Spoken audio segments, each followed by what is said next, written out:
Saya itu kalau bicara sebetulnya nggak pernah nasihatin orang, tapi nasihatin diri sendiri, suaranya saya keraskan. Siapa tahu ada orang lain yang dengar nasihat saya untuk diri saya, kemudian siapa tahu ya, kasusnya sama, terus bisa menikmati nasihatnya, bisa mengikutinya, dan bisa mengambil manfaatnya.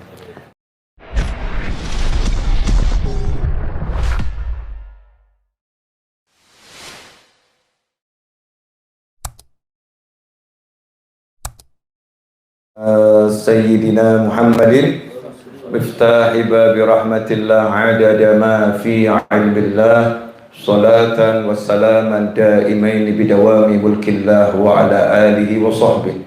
Allahumma salli ala Sayyidina Muhammadin salatan taftahu biha lana futuhal arifin wa tufaqihuna biha fid din wa ala alihi wa sahbihi. Assalamualaikum warahmatullahi wabarakatuh.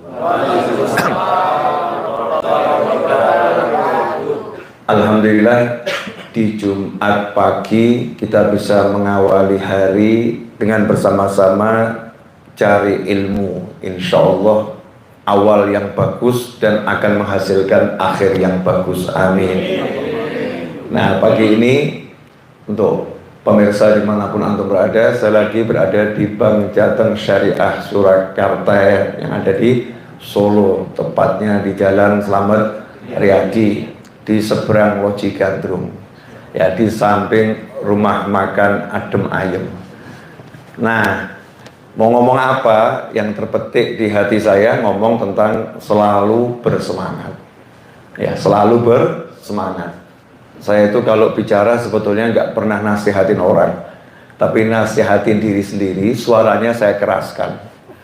Siapa tahu ada orang lain yang dengar nasihat saya untuk diri saya, kemudian siapa tahu ya, kasusnya sama, terus bisa menikmati nasihatnya, bisa mengikutinya, dan bisa mengambil manfaatnya. Selalu bersemangat. Manusia itu makhluk, ya, manusia itu makhluk. Yang namanya makhluk itu ciptaan. Nah, seringkali manusia itu lupa kalau dirinya itu adalah ciptaan. Yang namanya ciptaan berarti ada yang menciptakan. Dan yang menciptakan segala-galanya itu cuma satu, la ilaha illallah. Nggak ada yang menciptakan, nggak ada yang mengurusi semuanya, ya, selain Allah Subhanahu wa Ta'ala. Nah, ciptaan itu sifatnya apa? Sifatnya ciptaan itu lemah. Namanya ciptaan, sifatnya lemah. Yang menciptakan sifatnya apa? Kebalikannya, maha kuat. Ya, maha kuat, maha semuanya itu. Nah, itulah yang akan membuat kita justru jadi mudah menjalani hidup kalau sadar dirinya ciptaan. Ya, kalau sadar dirinya ciptaan, punya Allah yang menciptakan. Makanya ada satu surat yang pendek, tapi kalau dibaca pahalanya sama dengan membaca sepertiga Al-Quran, yaitu surat Al-Ikhlas, atau biasa kita sebut Qul huwallahu ahad. Pendek, tapi kalau kita baca sekali pahalanya seperti membaca sepertiga Al-Quran. Sehingga kalau dibaca 3 kali pahalanya seperti mengkhatamkan Al-Quran. Kenapa surat yang pendek ini punya pahala yang begitu besar, punya benefit yang banyak kalau istilahnya anak muda zaman sekarang, ya. Benefitnya ini loh, keuntungannya A sampai Z, A to Z gitu kan, ya. Banyak keuntungannya. Diawali dengan Bismillahirrahmanirrahim, Qul huwallahu ahad. Katakanlah. Nah, kita dipanggil sama Allah Ta'ala lewat Nabi Muhammad SAW, di mana Rasul SAW diperintahkan untuk menyampaikan kepada semuanya. Qul, ya, katakan pada semuanya, Qul huwallahu ahad. Allah itu Maha Esa, nggak ada yang lain, yang ada cuma Allah. Lanjutannya Allahus Somad. Allah adalah Tuhan yang kita semua bergantung kepadanya. Tuhan yang kita semua bersandar kepadanya. Yang bisa disandari, yang bisa diharapkan hanya Allah Subhanahu wa Ta'ala. Nah, ini kalau kita pegang dalam hidup pasti bersemangat. Gak mungkin enggak. Ya pasti bersemangat. Contoh, kita merasa lelah, capek, ya lelah fisik misalnya. Itu sifatnya makhluk. Jadi ya wajar namanya makhluk itu lelah. Sehingga enggak kemudian putus asa. Aku kok seperti ini ya. Enggak putus asa. Kenapa? Wajar. Namanya saya ini ciptaan, saya lelah itu wajar. Yang enggak wajar kalau nyerah. Ya, yang nggak wajar kalau nyerah. Nah, gimana caranya biar nggak nyerah? Ingat, punya Allah yang maha kuat, Al-Qawi. Dan Allah maha mampu menjadikan kita kuat. Terus ngapain? Ud'uni astajib lakum. Minta sama aku beri. Panggil aku jawab. Yang dimaksud panggil aku jawab itu, ya, kalau namanya orang dipanggil, kita manggil teman kita, misalnya sekretaris gitu ya, kita panggil, Dik, Mas, dia jawab, ya, berarti siap apa? Siap membantu, ya, siap membantu. Nah, kalau kita panggil Allah, Allahumma, duhai Allah, Allah berkata, lebaik abdi, duhai hambaku, aku siap memenuhi panggilanmu. Apa yang bisa ku bantu untuk kamu itu apa? Yang kamu butuhkan itu apa? Sehingga begitu kita lemah, kemudian kita ingat punya Allah, maka kita akan minta, ya Allah tolong kuatkan saya. Begitu bicara, ya Allah kuatkan saya, maka detik itu kita nggak akan bersandar kepada pinternya kita, nggak bersandar pada kesehatan kita, nggak bersandar kepada kawan-kawan kita, nggak bersandar kepada apapun selain Allah Subhanahu wa Ta'ala. Kenapa? Karena sama-sama makhluk yang lain. Berarti sama-sama lemah. Ya, sama-sama lemah. Begitu kita bersandar sama Allah, kita pede. Oh, punya Allah. Jadinya kita akan kuat. Miskin. Ya, ini bahasa Indonesia, miskin. Orang sekarang ini yang kaya pun merasa miskin. Ya, banyak justru yang miskin itu merasa kaya. Kadang-kadang saya bingung, sehari makan 5 kali, ya rumah ya ngontrak bisa bayar, tapi bilang saya miskin. Sementara orang gila yang keluyuran nggak pernah teriak dia miskin. Betul ya? Orang gila keluyuran nggak pernah teriak dia miskin. Orang gila nyantai menikmati hidup bahagia. Yang tidurnya di emperan pun banyak mengatakan sugih aku. Saya kaya, tapi kadang-kadang kita ini yang sudah mapan masih merasa miskin. Nah, kenapa seperti itu? Karena tidak bersandar pada Allah Subhanahu wa Ta'ala. Mengandalkan kawan, mengandalkan relasi, mengandalkan kemampuan di diri, ya, mengandalkan makhluk yang sama-sama lemah. Begitu Allah tunjukkan yang kamu andalkan itu lemah, selesai, putus asa. Contoh, boleh Mbak saya jadikan oknum ibu-ibu sebagai contoh, boleh nggak ini? Boleh. Wah, ternyata oknum suami bersemangat, saudara-saudara. Ya, oknum suami atau calon suami bersemangat. Oknum ibu-ibu memberikan cintanya kepada suaminya. Bagus atau nggak bagus? Bagus, namanya istri harus mencintai suami. Pagi bersih-bersih rumah, masak. Ya, suami mau berangkat, udah disiapkan sarapan. Ini biasa atau luar biasa? Luar biasa. Pulang dari kantor, ya, sampai rumah maghrib, itu sebelum makan malam menu pembuka sudah ada. Masya Allah. Pisang goreng, telo goreng, Ya termasuk menu pembuka ya. Ini oleh kanan kan loh. Godok nih, masya Allah. Ini menu pembuka, saya nggak tahu tadi ya. Cuman kok artinya nyambung pisang telo ya. Subhanallah. Ya artinya nyambung. Nah ternyata disiapkan pisang goreng, telo goreng. Senang atau nggak senang suami? Senang, apalagi ada temennya gitu ya, minuman yang panas. Suami senang. Berjalan seperti itu 1 bulan. Suami nggak pernah bilang terima kasih. Nggak pernah bilang terima kasih. Makasih di.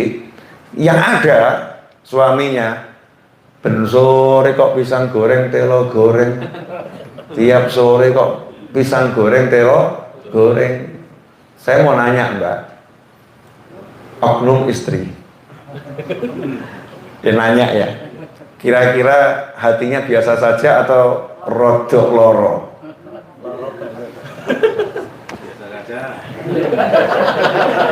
Ini ternyata pelaku sekaligus korbannya diam. Ya, pelaku sekaligus korbannya diam. Umumnya oknum-oknum tersebut, apalagi ada tambahan, sudah saya kasih uang, kok munculnya tiap sore pisang goreng, telo goreng, nggak punya menu lain apa?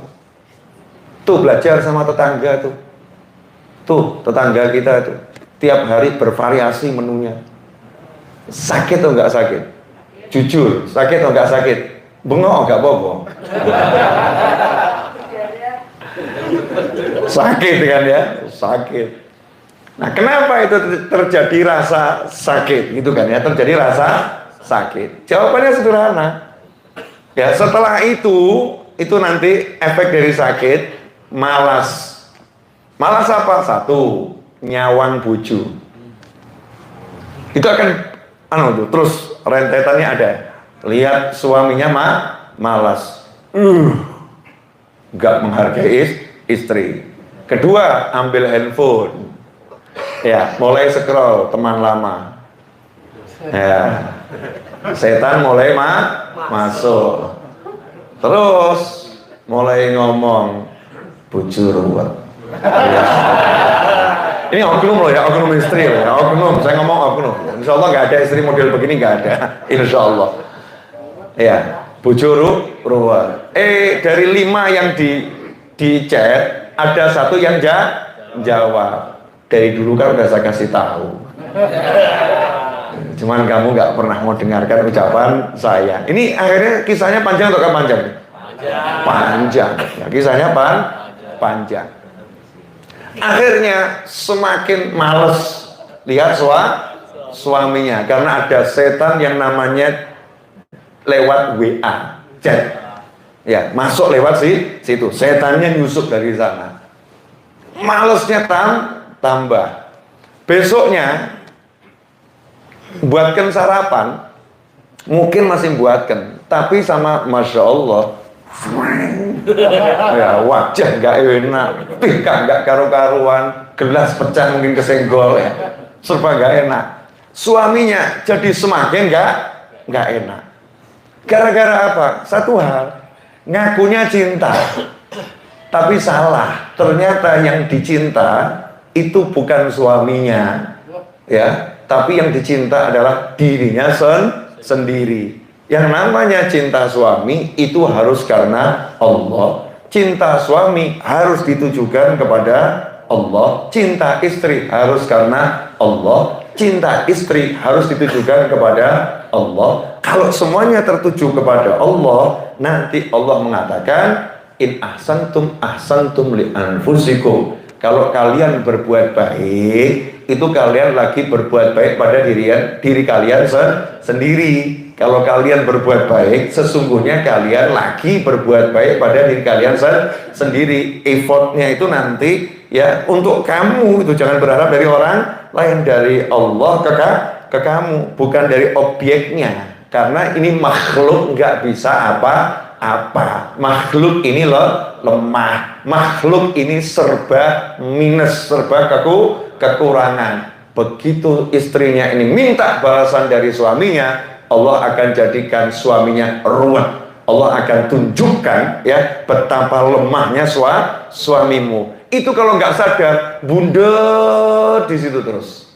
Masalahnya nggak akan pernah selesai. Kasusnya apapun ya, apapun, modelnya apapun, kalau dicek masalahnya di situ. Beda dengan istri solihah. Istri solihah, masak, nyapu, ngepel, dan lain sebagainya. Kemudian suami tidak mengucapkan terima kasih, bahkan mencaci maki. Nyapu nggak pernah bisa bersih, ngepel kok seperti ini, bleng. Padahal udah berbuat sebaik mungkin. Di hati dia tersenyum. Apa-apa, yang nilai kan bukan dia, yang nilai adalah Allah.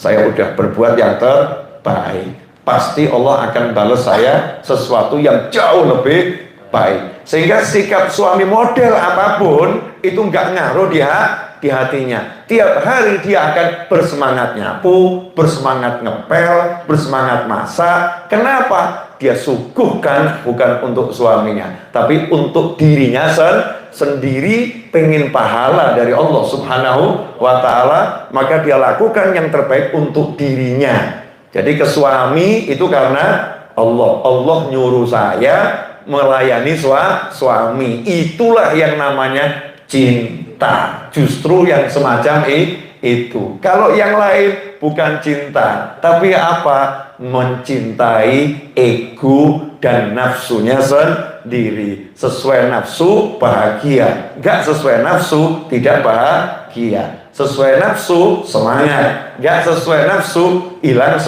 semangat. Sesuai keinginan asyik, nggak sesuai keinginan, masya Allah, menjadi pusingnya luar biasa. Nah, kenapa itu sebabnya? Karena nggak sadar dirinya makhluk, punya Allah yang maha kuasa, dan tidak mau berhubungan dengan Allah yang maha kuasa, sibuk minta balasan dari makhluk, lelah. Kerja ini contoh. Ya, ini kan di bank Jateng Syariah ya, syariah. Gajinya segitu-segitu aja.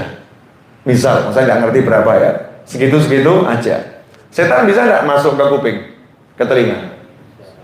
Kapan gajimu dinaikkan? Gajimu nggak naik. Akhirnya kerjanya semangat nggak? Enggak.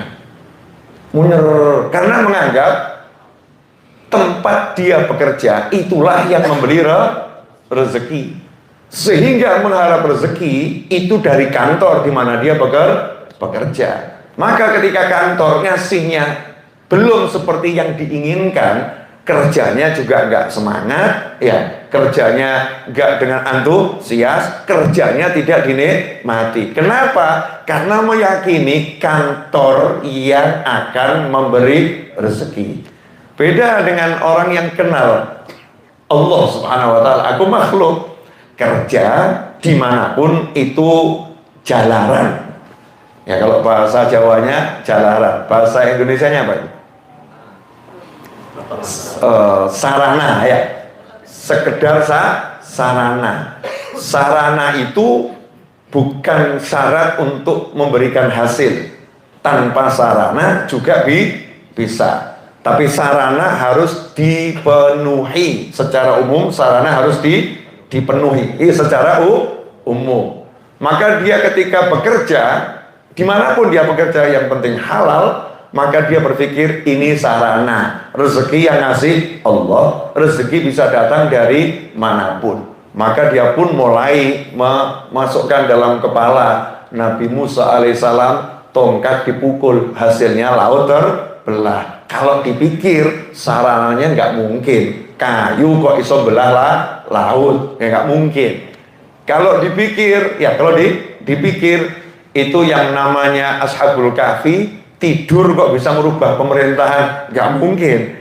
Tidur sebentar ternyata 309 tahun, melek kerajaan yang zalim berubah jadi kerajaan yang adil. Kalau dipikir Sayyidatuna Maryam alaihissalam, nggak mungkin bisa buah kurma itu jatuh dari atas pohon karena batangnya digoyangkan, sementara batang yang nggak pernah goyang. Bagaimana mungkin batang yang kokoh bisa digoyangkan seorang wanita? Tapi Sayyidatuna Maryam alaihissalam nempelkan tangannya ke batang kurma, berusaha menggerakkan tangannya untuk menggoyang dan tidak bergoyang. Tapi Allah jatuhkan buah kurma yang terpilih dan tidak rusak sampai ke bumi, buahnya tidak rusak.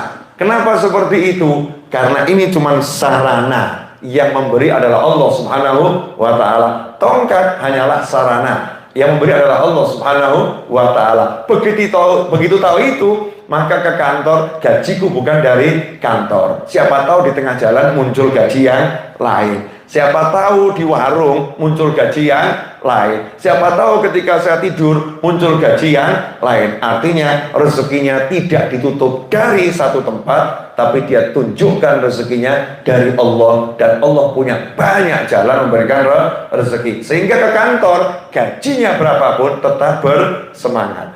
Enak enggak kalau konsep hidupnya begini? Enak ya? Kebanyakan manusia begini atau begitu? Kebanyakan manusia begitu ya. Nah, akhirnya jadinya ya begitu. Jadinya begitu. Stres, capek, lelah, malas gitu kan, dan lain sebagainya.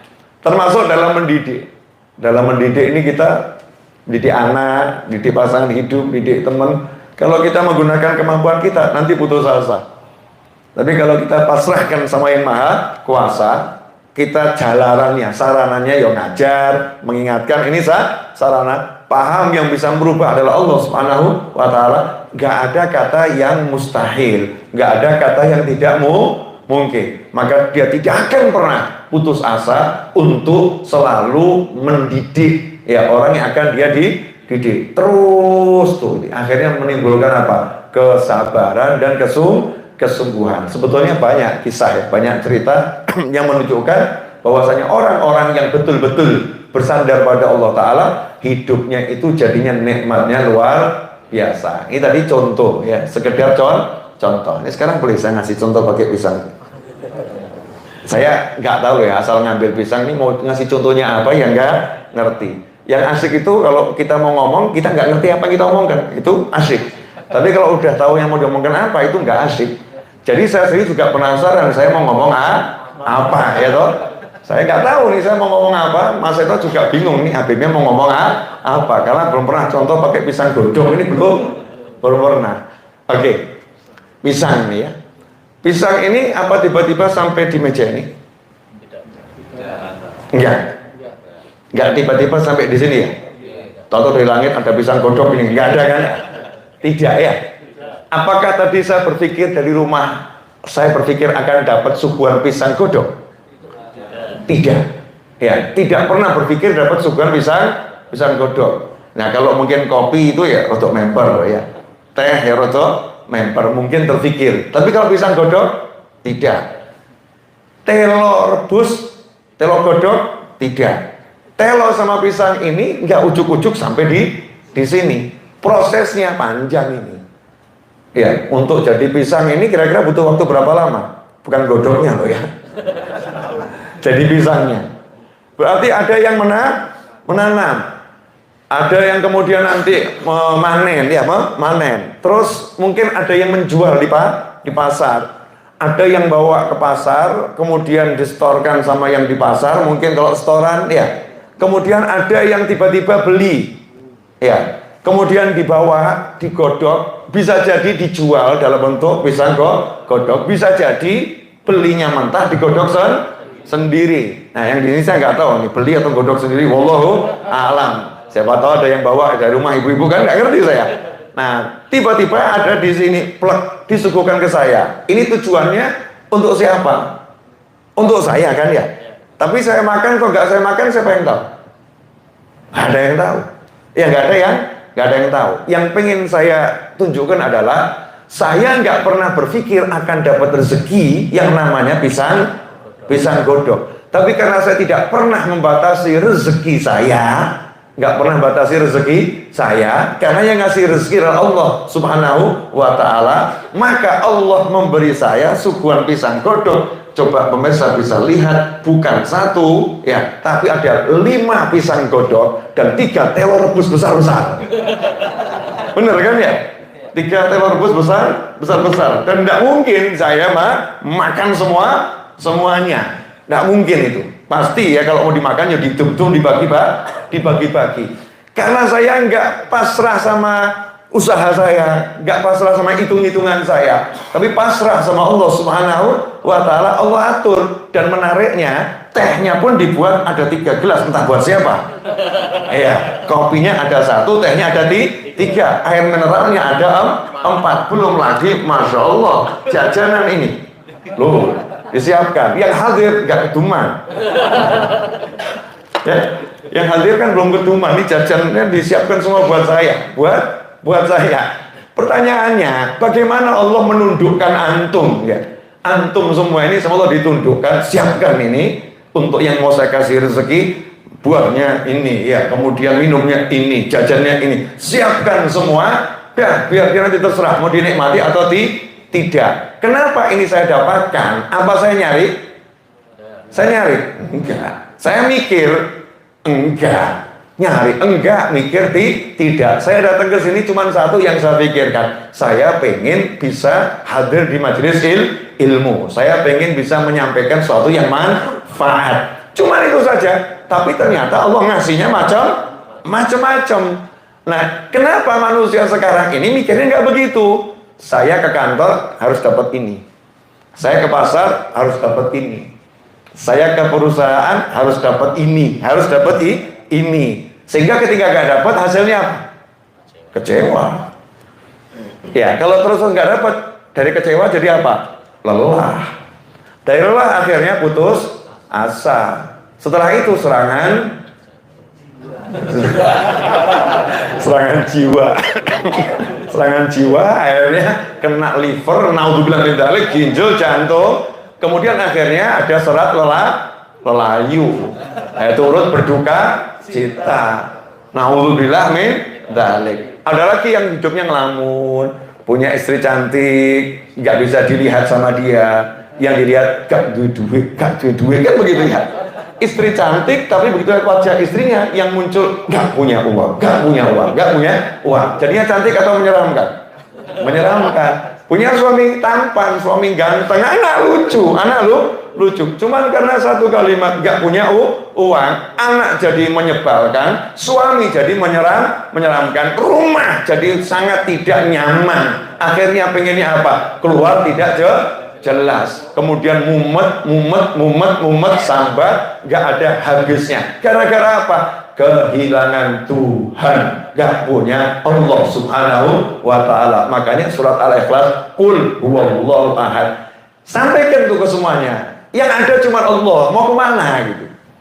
Jangan andalkan siapapun. Allahu Samad, andalkan Allahmu, andalkan Tuhanmu. Betul kita berupaya, betul kita berusaha, tapi kita wajib yakin usaha, upaya apapun itu hanya untuk mendatangkan pahala, bukan mendatangkan hasil. Hasil adalah miliknya Allah Subhanahu wa Ta'ala. Kalau udah begitu asik atau nggak asik? Asik. Seperti yang banyak sih kisah kalau kita mau bongkar di Al-Quran, di hadis Nabi Muhammad SAW, atau dalam kehidupan kita sehari-hari. Contoh saya. Tidak usah jauh-jauh, saya ini kan lulusan SMA Negeri 2 Surakarta. Saya dulu ada cita-cita mau jadi pengajar begini, nggak ada. Cita-cita saya mau jadi ahli IT. Ya, jadi ahli IT. Seneng saya sama dunia IT itu, suka saya. Mau ahli komputer, mau jadi ahli pemrograman dan lain sebagainya. Pokoknya di sono tuh cita-cita. Tiba-tiba ibu saya bilang nggak boleh kuliah jauh-jauh. Nggak boleh kuliah jauh-jauh. Saya punya satu kalimat, pokoknya apa kata orang tua saya, sami'na wa ta'na. Nggak kaget mikir nanti masa depan saya bagaimana. Kalau nggak kuliah nanti saya jadi apa? Kalau ini nanti saya jadi apa? Kan bodohnya orang bodoh. Bodohnya orang bodoh. Terus mikir kalau nggak kuliah mau jadi apa? Ya gampang tuh ya, minimal kan tetap jadi manusia ya. Seperti ada satu anekdot itu, ada seorang lelaki datang ke rumah calon mertua, ditanya, kerjaanmu apa? Imam masjid. Selain itu ngapain? Ngepel masjid. Terus ngapain? Nyapu masjid. Gajimu dari mana? Ya dari takmir masjid. Berapa? Ya insya Allah alhamdulillah cukuplah. Kalau untuk makan saya insya Allah cukup. Nah itu berapa itu? Ya 1 bulan 200.000. Jerit calon mertuanya. 200.000. Nanti kamu mau minta anak saya mau dikasih makan apa? Ini cuma contoh ya. Mau dikasih makan apa? Dijawab, lah ibu maunya apa? Rujak. Apa pecel ya. Tergantung Bu, nanti anaknya maunya apa ya saya usahakan. Ini jawaban semacam ini muncul ya dari manusia yang penuh semangat. Pertanyaan semacam itu muncul dari manusia yang semangatnya bukan pada Tuhannya, tapi kepada angka, hitung-hitungan, apa yang disebut sarana yang semuanya lemah. Makanya begitu sarananya hilang, orangnya juga jadi hilang. Naudzubillah min dzalik. Tiba-tiba karena saya nurut sama ibu saya nggak mikir nanti bagaimana dan bagaimana, saya hanya percaya satu kalimatnya Nabi Muhammad SAW, ridho Allah bergantung ridho orang tua. Nah kalau Allah ridho berarti jagat raya dibuat ridho, selesai. Akhirnya hari ini saya ngajar di sini, betul ya? Yang saya ajar nih rata-rata S1 enggak? Banyak S1 kan ya, S1. Padahal saya S1 aja enggak, SMA. Iya, S3 ya, S3 ya, punya S3. Nah, kenapa bisa begini ya? Kenapa bisa begini? Jawabannya, saya enggak bergantung kepada yang namanya hitungan A sampai Z, enggak. Hanya satu, qul huwallahu ahad. Enak gitu. Lah kenapa orang kok pilih? Ngatain loh. Gimana yang ngasih contoh?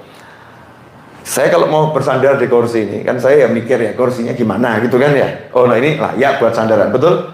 Lah kalau kakinya goyang-goyang, terus sandarannya juga rapuh, akankah saya bersandar? Tidak, betul. Saya nggak akan bersandar. Carikan di jagat raya ini satu makhluk Allah yang bisa disandari. Nggak ada. Kecuali hamba-hamba Allah SWT yang memang terikat sama Allah, yang Allah jadikan itu sandaran. Para nabi dan para rasul. Artinya bersandar sama nabi bukan bersandar sama manusia, lagi bersandar pada siapa? Kekuatannya Allah Subhanahu wa ta'ala. Kalau kita bersandar pada syariatnya Allah, aturannya Allah, berarti lagi bersandar sama Allah Subhanahu wa ta'ala. Tapi kalau kita bersandar sama orang kaya, bersandar sama orang punya kekuasaan, bersandar sama orang punya relasi, saya mau nanya, bisa enggak orangnya berubah? Bisa. Jadi dari sayang jadi benci bisa enggak? Bisa. Kekuasaannya hilang bisa enggak? Bisa. Orangnya hilang bisa enggak? Bisa. Ya, pernah ada satu orang ditagih utang itu. Malam-malam ditagih utang. Istrinya pusing.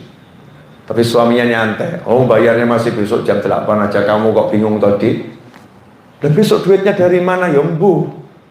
Maksudnya aku udah usaha, udah kerja, niat bayar utang. Dapatnya cuma segini. Utangnya 20 juta, dapatnya cuma 200.000 kan ya member ya.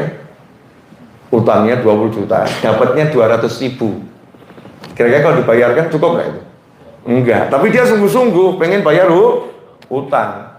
Malamnya diingatkan di telepon, dijawab besok siap insya Allah. Saya akan datang, saya akan bayar insya Allah. Istrinya bingung, mas kamu kok pede banget toh mas? Sederhana loh, aku menjalankan syariatnya Allah bener kok, sungguh-sungguh. Saya nggak pernah aneh-aneh, nggak pernah macam-macam, nggak pernah ngapusi orang. Allah ngasih saya segini, terus saya suruh gimana? Saya suruh gimana? Yang penting saya usaha, besok ya orangnya tak hadapin. Nyantai dia. Istrinya pusing. Besoknya ya jam 8 itu harus menghadap untuk bayar. Jam 7 dapat berita layu. Kenapa? Sing nagih mati. Selesai enggak masalah? Saya nanya, selesai enggak masalah? Selesai, ada penundaan, ada penundaan yang signifikan. Masya Allah. Itu istrinya kemudian mesem, alhamdulillah gitu. Yo suaminya ngomong ngawur deh. Ojo alhamdulillah, keliru kalimatnya apa? Innalillah. Jangan alhamdulillah. Yang model begini bisa nggak terjadi? Bukan cuma bisa, udah banyak terjadi. Udah banyak. Wah, ada lagi malamnya pusing, mikir mau bayar utang. Ternyata besoknya yang mau bayar yang mati. Mati was mumet nyotone mati kan ya? Nggak ada manfaatnya, nggak ada manfaatnya. Karena semua itu bersandar sama dirinya sendiri. Tapi kalau bersandar sama Allah enak. Ada murid saya sakit parah sakitnya. Bib, saya ini kena kanker stadium 4, kemo terus nih Bib. Kata dokter usia saya tinggal 1 tahun. Ini beberapa tahun silam ya. Ibu saya langsung ucap alhamdulillah, alhamdulillah, tak banter non. Alhamdulillah. Yo kaget murid saya, ibu-ibu ini. Mungkin juga lagi menyaksikan tayangan ini. Kaget. Bib, kok alhamdulillah? Saya jawab, kamu besok temuin dokternya yang bilang usiamu itu tinggal 1 tahun. Kata Habib Novel, terima kasih. Kok terima kasih? Kenapa Habib? Abang saya aja nggak berani jamin kamu hidup sampai nanti kok. Dia bisa jamin setahun kan ya lumayan tuh ya. Lumayan. Betul loh kan ya? Oh saya aja nggak bisa menjamin kamu hidup sampai nanti kok. Ini dokternya bisa ngomong usiamu masih ada setahun. Berarti kan luar. Ya saya ini anugerah ilahi ini. Kamu harus syukur alhamdulillah. Mumet dia. Maksudnya gimana? Maksud saya begini. Kamu hidup kok mikir mati kan ya aneh tuh. Saya akan mati, itu nggak butuh sakit. Untuk mati nggak butuh sakit. Yang sehat mati itu banyak. Yang bayi seger mati banyak. Orang tua sudah tergeletak di tempat tidur, diharapkan sama anaknya yang kurang ajar biar cepat mati, biar warisannya turun. Nggak mati-mati, anak mati. Ada nggak yang begitu? Ada yang model seperti itu. Jadi mati nggak ada urusannya sama hidup, sama sakit atau sehat. Oh gitu ya Beb. Iya, terus ya nikmati hidupmu. Tugasmu adalah berobat. Berobat itu sarana yang bisa menyembuhkan Allah Subhanahu wa Ta'ala. Maka kamu harus semangat kalau berobat. Semangat apa? Kalau obatnya itu kok belum bisa menyembuhkan, jangan putus asa. Memang obat gak bisa nyembuhin. Yang bisa nyembuhin Allah Subhanahu wa Ta'ala. Jadi kamu akan terus semangat gedor pintu langit. Kamu akan minta sama Allah terus dan menikmati hidup. Semangat. Nah ini akhirnya sampai sekarang alhamdulillah panjang umur terus insya Allah. Iya, belum sembuh tapi sehat. Ada orang sehat tapi sakit. Belum sembuh tapi sehat, bisa kerja, bisa aktivitas, bisa pengajian, bisa guyon be anak, bisa guyon be bojo, bisa menikmati hidup. Ada orang sehat tapi sakit, gara-gara apa? Mikirkan satu tok, gak duit, gak punya uang. Hidup kok seperti ini. Ditawari sama suaminya, Mas kopi, gak manfaat. Masya Allah. Ada enggak yang korban-korban begini nih? Banyak. Gara-gara apa? Mengandalkan diri, enggak mengandalkan Allah Subhanahu wa Ta'ala. Kalau mengandalkan Allah, enak. Saya udah praktek, walaupun belajar terus ya. Namanya orang hidup ini kan belajar. Namanya setan itu ya nyata. Setan itu ada. Kadang-kadang ya setan ya bukan kadang-kadang, ya sering ya. Setan itu membuat kita lupa. Makanya dikatakan fadzakir fa inna dzikratan fa'ul mu'minin. Ingatkan tuh orang-orang yang beriman, karena orang beriman itu kalau dikasih diberitahu nanti dia jadi ingat. Ya jadi ingat. Kalau dia ingat dia akan kuat. Ya, manfaat itu.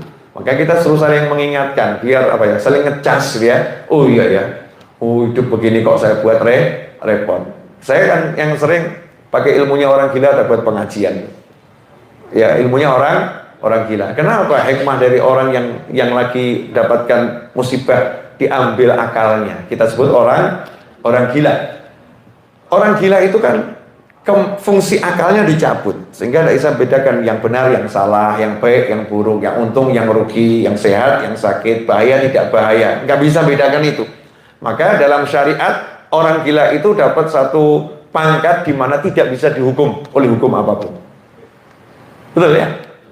orang gila tidak bisa dianggap berdosa karena tidak sholat, ya kan?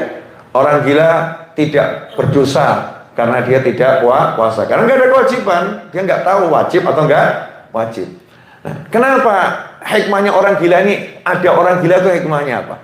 Di antara hikmahnya adalah untuk menyadarkan yang waras. Moga-moga ya sadar. Menyadarkan yang waras yang nggak gila, menyadarkan yang waras yang nggak gila. Lah kalau yang akalnya saja dicabut, bisa hidup bahagia, ngakak di mana-mana. Lah kamu punya akal kok nangis neng dindi? Yang akalnya dicabut, makan aja di mana-mana nggak bingung bisa makan dan sehat. Lah kamunya akal kok takut makan, bahkan makan jadi sakit. Yang akalnya dicabut, mau tidur tinggal geletak ya iso turu, ya tinggal plek dimanapun bisa tidur. Lah kamu punya akal udah tidur kamar ber-AC kok tidak bisa tidur, tambah gelebak itu akalmu nanti. Di mana ini? Jawabannya satu, orang gila murni pasrah sama Allah. Kalau yang berakal kebanyakan pakai akalnya untuk ngakali Allahnya. Gak akrab sama Tuhannya, akrab sama dirinya sendiri, akrab sama nafsunya, akrab sama kemampuan yang dititipkan Allah kepadanya, akrab dengan makhluk-makhluk, gak akrab dengan Tuhan. Hidupnya akhirnya berantakan. Naudzubillah min dzalik. Alhamdulillah saya udah bicara 40 menit. 40 menit itu lama atau sebentar? Sebentar. Ya 40 menit. Kan ini ada jam kantor ya.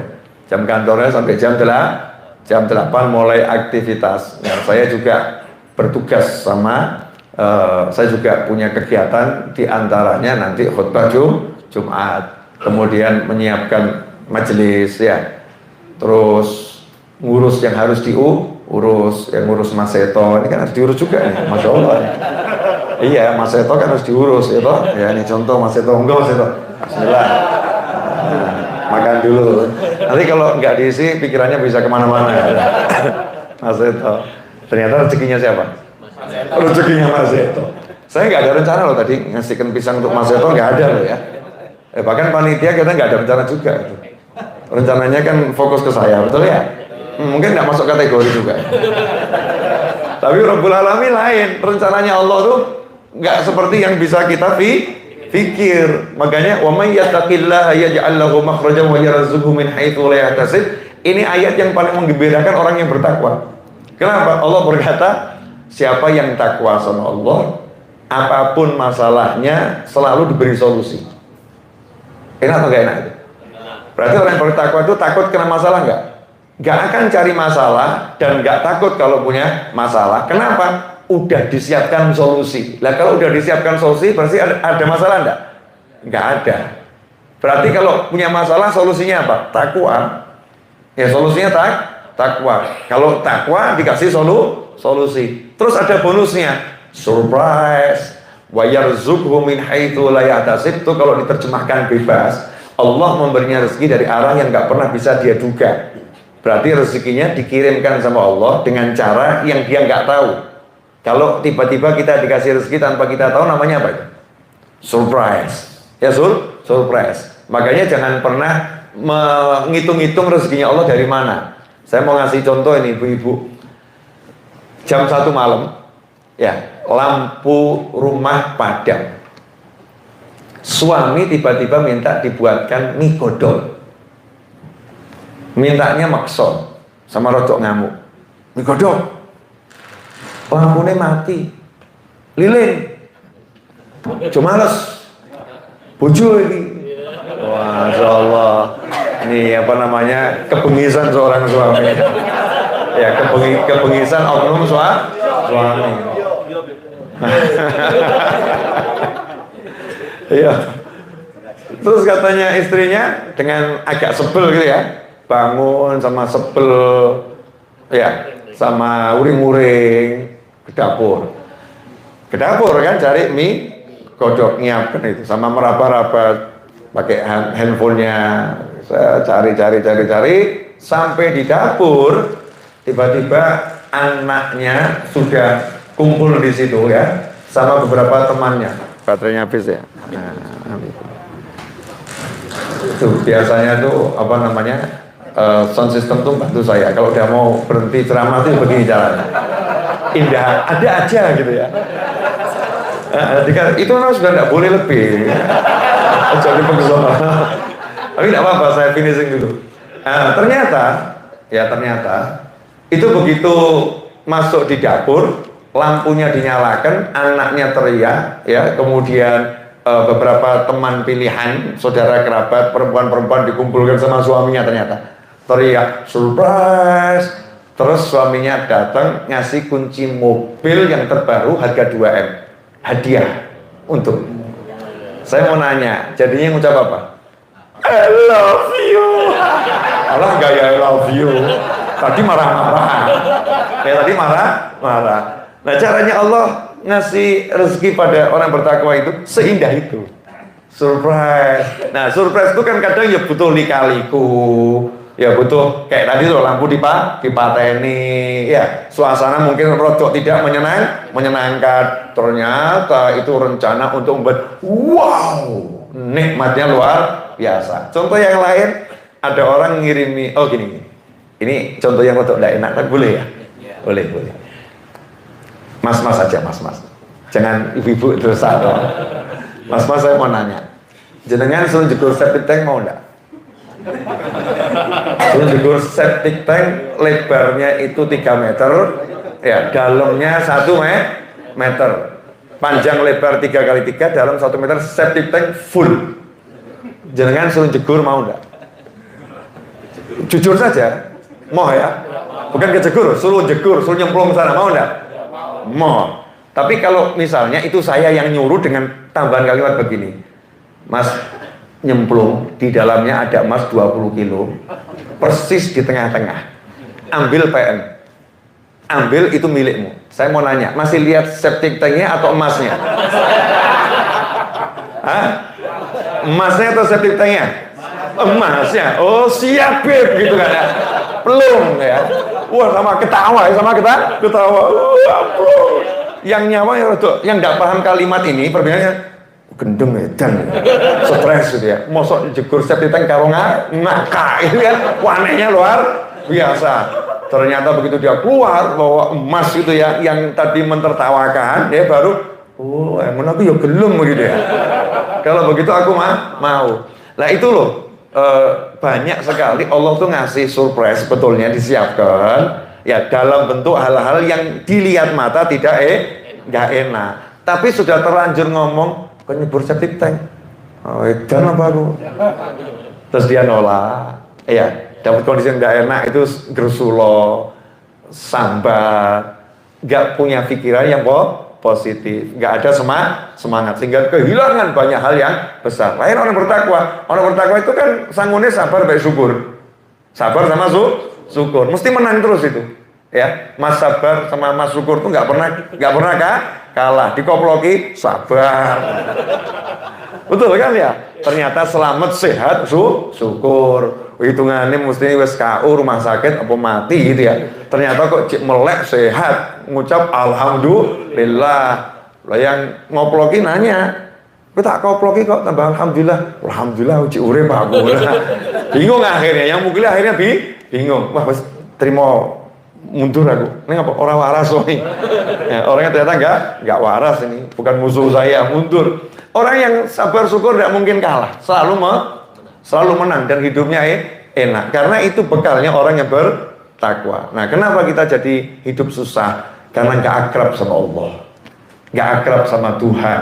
Akrabnya dengan makhluk. Akrabnya itu dengan cara. Akrabnya dengan metode, akrabnya dengan kemampuan, sandaran-sandaran yang tidak bisa disandari, tapi nggak akrab pada Allah Ta'ala yang kita disuruh bersandar kepadanya, Allahus Somad. Allah sandaran seluruh makhluknya. Mudah-mudahan yang sedikit ini bermanfaat. Ya, 4 menit menuju jam kantor.